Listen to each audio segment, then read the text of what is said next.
Hello students, twelfth economics आपकी जो topic है वो है Indian economy on the of independence. Second part book का सेकंड बुक आपकी फर्स्ट चैप्टर। उसमें आपने लास्ट वीडियो में समझा कि agriculture sector on the of independence, उसके बाद इंडस्ट्रियल सेक्टर चल रहा था आपका। लास्ट वीडियो में था industrial sector on the of independence. उसके ही दो पॉइंट रह गए थे, पहले वो आपको वो डिस्कस करेंगे, उसके बाद आपका एक्सपोर्टर होगा, एक्सपोर्टर सेक्टर होगा। Industrial sector on the of independence, competition from machine made a product. Competition चलता था मशीन मेड अ प्रोडक्ट का कंपटीशन चलता था। कैसा? Machine made a product become cheaper. जो मशीन मेड के वस्तुएं थी वो सस्ती हो गई और low cost product, and Indian handicraft product become low day by day. यानी कि जो ब्रिटिश से फिनिश गुड्स बन के आते थे मशीन से, जो ब्रिटिश से फिनिश गुड्स बन के आते थे मशीन से, वे तो हाई होना शुरू हो गए। मतलब ब्रिटिश गुड्स का प्रोडक्शन ज़्यादा होना शुरू हो गया और इंडियन हैंडीक्राफ्ट का प्रोडक्शन कम होना शुरू हो गया। ये हमारी इकोनॉमी के ऊपर बहुत ज़्यादा एक्सप्लोटेशन है, कॉलोनियल है, कि जो हमारे यहाँ से गुड्स जो वहाँ से गुड्स बन के आते थे वो तो ज़्यादा आने शुरू हो गए और जहाँ से हैंडीक्राफ्ट जाते थे वो कम होनी शुरू हो गई। ये भी बहुत बड़ी समस्या थी कि फाइनल गुड्स वहाँ से जो आ रहे वो टैक्स फ्री आ रहे, और जहाँ से एक्सपोर्ट अगर हम करते हैं अपने हैंडीक्राफ्ट का, उस पर हैवी टैक्स उन्होंने लागू कर दिया। ये भी समस्या थी। दूसरा पॉइंट आपको बच्चों, इंट्रोडक्शन ऑफ रेलवे। दूसरा है बच्चों आपका introduction of railway in India. ये एक तरह से तो अच्छी बात है कि हमारे इंडिया के अंदर इंट्रोडक्शन हुआ, इंट्रोड्यूस हुई रेलवे, लेकिन उस टाइम उन्होंने हमारे फायदे के लिए रेलवे इंट्रोड्यूस नहीं करी, अपने फायदे के लिए रेलवे इंट्रोड्यूस करी। अपने फायदे के लिए रेलवे उन्होंने इंट्रोड्यूस करी, हमारे फायदे के लिए नहीं करी। अपने फायदे के लिए कैसे करी? अब उन्होंने हमारे यहाँ से तो चाहिए था रॉ मटेरियल, और उधर से उन्हें हमारे भेजना था फिनिश्ड गुड्स। ठीक हो गया? अब ये रॉ मटेरियल वहां कैसे जाएगा और वहां से फिनिश गुड्स कैसे आएगा? तो इस समस्या से का समाधान करने के लिए ब्रिटिशर्स ने रेलवे का इंट्रोडक्शन करा, रेलवे इंट्रोड्यूस कराई, इंडिया के अंदर रेलवे चलाई, जिससे कि वो आसानी से गुड्स का आदान प्रदान कर सकें, जिससे कि वो आसानी से यहाँ से कच्चा माल अपने आप मंगवा सकें और अपने यहाँ से ब्रिटिश गुड्स हमारी इंडिया के अंदर बेच सकते हैं। इसलिए उन्होंने इंट्रोडक्शन करा, इसीलिए उन्होंने रेलवे का इंट्रोड्यूस किया। Expand the size of low cost British product. किस लिए किया? रेलवे का जो इंट्रोडक्शन किया, जो रेलवे बनाई, वो किस लिए बनाई कि ब्रिटिश जो प्रोडक्ट है उनका साइज बढ़ा सके, ताकि जो ब्रिटिश गुड्स हैं वो हमारे यहाँ ज़्यादा से ज़्यादा आ सकें। इसलिए उन्होंने रेलवे बनाई। And shrink the high cost of Indian product. और किसी तरह जो इंडियन गुड्स हैं, किसी तरह जो इंडियन गुड्स हैं वो धीरे धीरे श्रिंक होना स्टार्ट हो जाए, इसलिए उन्होंने रेलवे का इंट्रोडक्शन किया।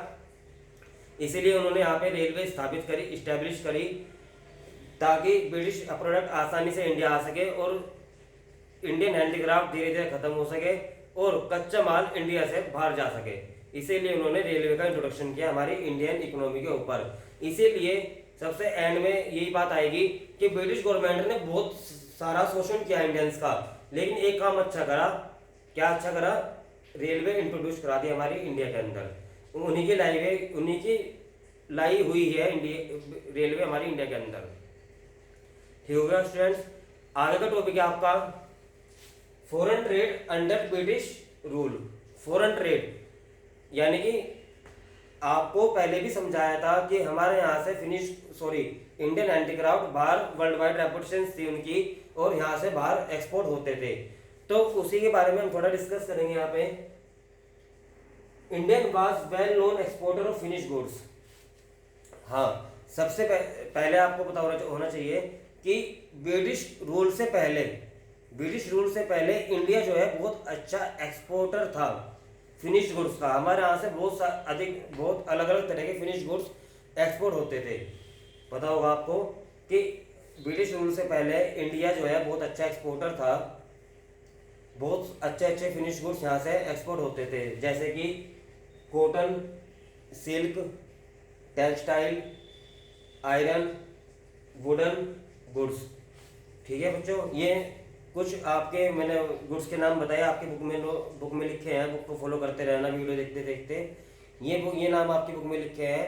तो आपको पता होना चाहिए कि ब्रिटिश रूल से पहले हमारी जो इंडिया थी वो बहुत अच्छी एक्सपोर्टर थी फिनिश गुड्स की। हम इंडिया जो है बहुत अच्छे अच्छे गुड्स बना के एक्सपोर्ट करती थी। और आपको शायद पता होगा कि पहले जो है इंडिया एक्सपोर्ट करती थी स्पाइसेस। इंडिया के स्पाइसेस वर्ल्ड वाइड फेमस थे पहले बच्चों। स्पाइसेस हमारे यहाँ से मसाले बहुत ज़्यादा जाते थे, इंडिया से बाहर एक्सपोर्ट बहुत ज़्यादा होते थे। लेकिन जैसे ब्रिटिश गवर्नमेंट हमारी इंडिया के ऊपर राज करना स्टार्ट कर दिया तो उसने सारा एक्सपोर्ट हमारा धीरे धीरे खत्म कर दिया। केवल हमारे यहाँ से जा रहा कच्चा माल यानी कि रॉ मटेरियल। दूसरा, उन्होंने हमारे यहाँ से खेती करवाई नील की। मैंने पहले भी समझाया होगा आपको। ब्रिटिश गवर्नमेंट ने हमारी इंडियंस को एडवांस पेमेंट दिया कि तुम जो है नील की खेती करो। लालच दे दिया उन्हें कि तुम्हें पैसा बहुत ज़्यादा मिलेगा इसमें, पहले पैसा दे दिया एडवांस में, लो भाई पैसा पकड़ो और जो है नील की खेती करना स्टार्ट कर दो। तो इंडियंस जो थे मजबूर थे, उन्होंने जो है नील की खेती करना स्टार्ट कर दिया। और वो जो नील की खेती उन्होंने स्टार्ट करी, वो नील जो है अपने ब्रिटिश में एक्सपोर्ट होता था, उनके यहाँ ब्रिटिश में एक्सपोर्ट होता था वो नील। और वो नील ब्रिटिशर्स यूज करते थे क्लोथ्स के ऊपर, कपड़ों के ऊपर, for dyeing and bleaching purpose. कपड़ों पे डाइंग और ब्लीचिंग के लिए उस नील का इस्तेमाल होता था। लेकिन मतलब क्या है, मेहनत इंडियंस ने करी और उसका बेनिफिट लिया ब्रिटिशर्स ने। इसी तरह से कच्चा माल इंडियंस ने प्रोड्यूस किया, उसका फिनिश गुड्स बनाया ब्रिटिश ने, अपनी मोहर लगाई कि ये आपका ब्रिटिश गुड्स है, मेड इन ब्रिटिश। लेकिन उसके पीछे मेहनत तो इंडियंस की है। तो इस तरह से ब्रिटिशर्स ने हमारी इंडिया का बहुत ज्यादा शोषण किया।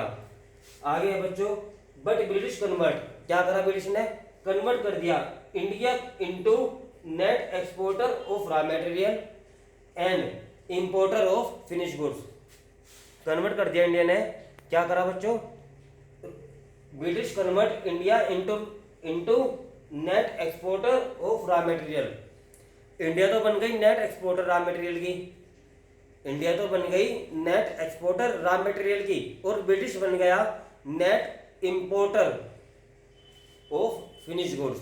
यानी कि कच्चा माल यहाँ से बाहर गया, वहां से पक्का माल बन के यहाँ पे आना स्टार्ट हो गया। इसके बारे में और भी बहुत पॉइंट्स हैं आपके जो है इसके फॉरेन ट्रेड के, वो मैं आपको नेक्स्ट वीडियो में समझाऊंगा। फिलहाल मैंने आपको अब तक का समझाया कि इंडियन इकोनॉमी ने हमारे ऊपर किस तरह से शोषण किया, किस तरह से एग्रीकल्चर सेक्टर को धीरे धीरे खत्म कर दिया ब्रिटिश गवर्नमेंट ने, किस तरह से ब्रिटिश गवर्नमेंट ने इंडस्ट्रियल सेक्टर को खत्म कर दिया। मैंने कल की वीडियो में आपको समझाया था कि इंडस्ट्रियल सेक्टर किस तरह से हमारे यहाँ पे इंडस्ट्री होना स्टार्ट हो गया, किस तरह से हैंडीक्राफ्ट हमारे बहुत अच्छे थे, उन्हें किस तरह से बाहर एक्सपोर्ट होते थे, किस तरह से उनकी रेपुटेशन थी, राजा महाराजा कितनी डिमांड करते थे हैंडीक्राफ्ट की, वो भी धीरे धीरे खत्म होनी स्टार्ट हो गई। किस तरह से फॉरेन ट्रेड भी खत्म कर दिया ब्रिटिश गवर्नमेंट ने। तो ये सारी बातें मैं आपको समझा चुका हूँ। फॉरेन ट्रेड की कुछ और पॉइंट्स है वो आपको नेक्स्ट वीडियो में मैं आपको समझाऊंगा। इससे पहले ब्रिटिश गवर्नमेंट से पहले हमारी जो थी बहुत अच्छा एक्सपोर्ट होता था इंडियंस का, और हमारे पास हमारी जो कंट्री थी वो बहुत रिच कंट्री में आती थी। हमारी जो इंडिया थी वो बहुत रिच कंट्री में आती थी। फिलहाल तो हमारी इंडिया की जो जीडीपी है वो बहुत ही ज़्यादा लो है, लेकिन ब्रिटिश रूल आने से पहले हमारी इंडिया की जीडीपी बहुत अच्छी थी। ब्रिटिश रूल आने से पहले हमारी इंडिया जो जीडीपी थी, जो कॉन्ट्रीब्यूशन था ग्रोस डोमेस्टिक प्रोडक्ट, वो करीब 25% था। सही में आया बच्चों? ब्रिटिश रूल आने से पहले जो हमारी इंडिया के ऊपर कॉन्ट्रीब्यूशन था जीडीपी का, वो करीब 25% था। और जब जब देश आज़ाद हुआ, जब अंग्रेज जो है अपने हमारे देश को छोड़ के चले गए, उस टाइम हमारी जीडीपी थी वो केवल 2% थी। अब आप इसी से अनुमान लगा सकते हैं कि ब्रिटिशर्स ने हमारी इंडिया को किस तरह से खोखला किया। जिस टाइम हमारे ऊपर शोषण करना स्टार्ट किया, जिस टाइम ब्रिटिश रूल आया, उस टाइम हमारी जीडीपी बहुत अच्छी थी, 25% करीब थी, और जब मैं छोड़ के गया यहाँ से उस टाइम 2% थी। तो करीब 23% जीडीपी हमारी उन्होंने नष्ट कर दी। तो कितना ज़्यादा खोखला किया होगा उन्होंने देश को। करीब उन्होंने 200 साल तक हमारे ऊपर राज किया। 1947 में देश आज़ाद हुआ था, और अनुमानित है ये बात, ये जो डेट बता रहा हूँ ये आपकी मतलब अनुमानित है, ये कोई फिक्स नहीं है। ये करीब 1757 से उन्होंने हमारे ऊपर जो है राज करना स्टार्ट किया था अंग्रेजों ने, करीब 1757 से। तो 1757 से लेकर 1947 तक करीब 200 साल ही बैठते हैं। ठीक है बच्चों, इससे के बाद मैं आपको और भी बताऊंगा। Thank you.